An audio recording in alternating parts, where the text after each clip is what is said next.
असर गलत है।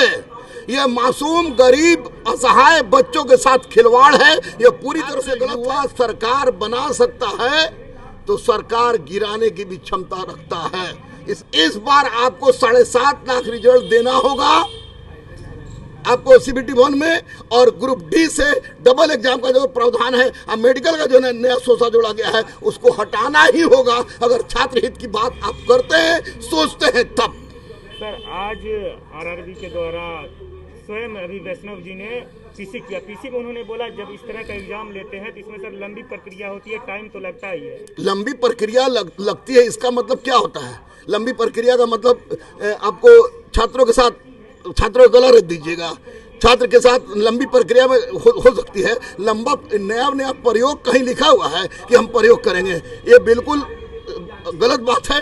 निश्चित रूप से आयोग को, जो रेलवे बोर्ड को यह चाहिए कि वो जो पुरानी प्रक्रिया थी उस प्रक्रिया पर इसको बहाल करे। और अगर लंबी प्रक्रिया लगती है उनको और लग रहा है उनको कि उनके माध्यम से ऐसा नहीं हो रहा है, तो हाथ खड़ा कर दें, बोले कि तुम लोग की नौकरी नहीं लगेगी। लेकिन लंबी प्रक्रिया एक बहाना से अधिक कुछ भी नहीं है, जिसमें 100% से सिस्टम की फेवरिटी नजर आ रही है। प्रशासन के द्वारा बहुत सारे टीचरों पर भी ब्लेम लग रहा है कि कहीं न कहीं बहुत सारे ऐसे टीचर है जो स्टूडेंटों को उस्का रहे हैं, इस तरह का जिस तरह की सर घटना हुई है। सर नहीं, गलत बात है। एक बात मैं स्पष्ट रूप से आपको बता दूं कि कोई भी शिक्षक, कोई भी गुरु होगा, वो कभी नहीं चाहेगा कि हिंसा हो, क्योंकि हिंसात्मक अवस्था में संस्थान नहीं चलती है, बच्चे ऐसे ही में करते हैं। आपको मैं बता दूं कि इसमें कुछ असामाजिक तत्व हैं जो छात्र के नाम पर अपना रोटी सेक रहे हैं और हिंसात्मक कार्रवाई कर रहे हैं। और कोई भी शिक्षक, सर गलत है।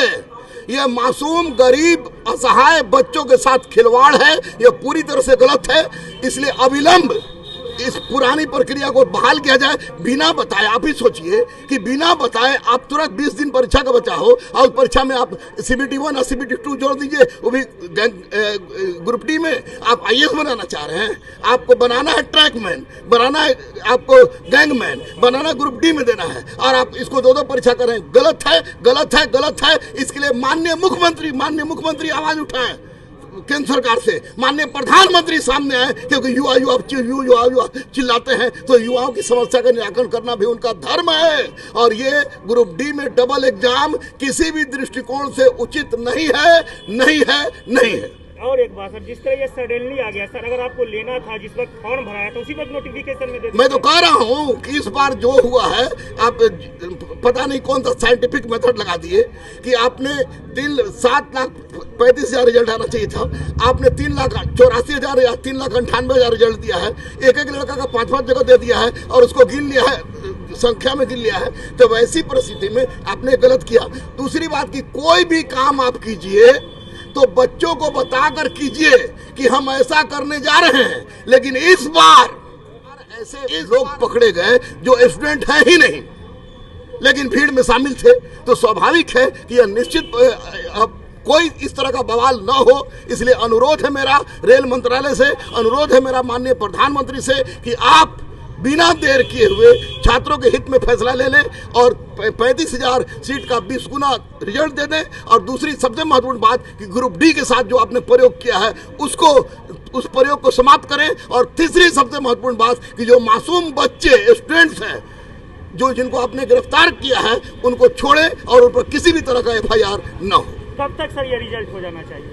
रिजल्ट इनको मार्च तक बने हैं ना, ये तो मार्च अप्रैल तक ये सारा का सारा क्लियर करें, तब हम लोग मान लेंगे कि हाँ निश्चित रूप से सही सोच रहे हैं छात्रों के प्रति। 24 तक जाएगा, तब 24 तक जाएगा तो सरकार गिर जाएगी भाई।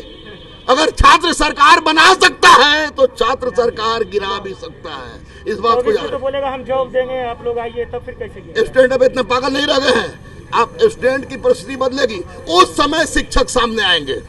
उस समय अभी तो शिक्षक का कोई भूमिका नहीं है, लेकिन 24 में अगर रिजल्ट देने की बात ही करेंगे तो सारे शिक्षक आएंगे, मैं सबसे पहले रहूंगा। और एक बात याद रखिएगा कि अगर छात्र युवा सरकार बना सकता है तो सरकार गिराने की भी क्षमता रखता है। इसलिए 24 को मत ले जाइए, विश्वास टूट जाएगी। उस समय शिक्षक स्पष्ट सामने आएंगे, मैं भी आऊंगा, क्योंकि ये छात्रों के साथ विश्वासघात होगा।